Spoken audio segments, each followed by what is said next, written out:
أوجه شكري وتقديري لأولئك الذين انتقوا للعراق وذهبوا إلى سوح الوغى عاملين أرواحهم على راحتهم ليقاتلوا بالنيابة عنا جميعا تحت تنظيم إرهابي.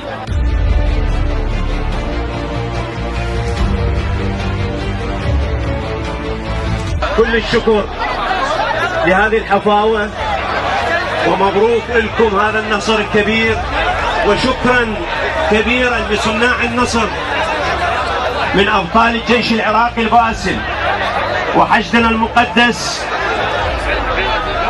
وكل قواتنا الأمنية وأبناء العشائر الكرام، وشكرا لكل القائمين الذين كانوا سببا في مجيئي لديالى الحبيبة.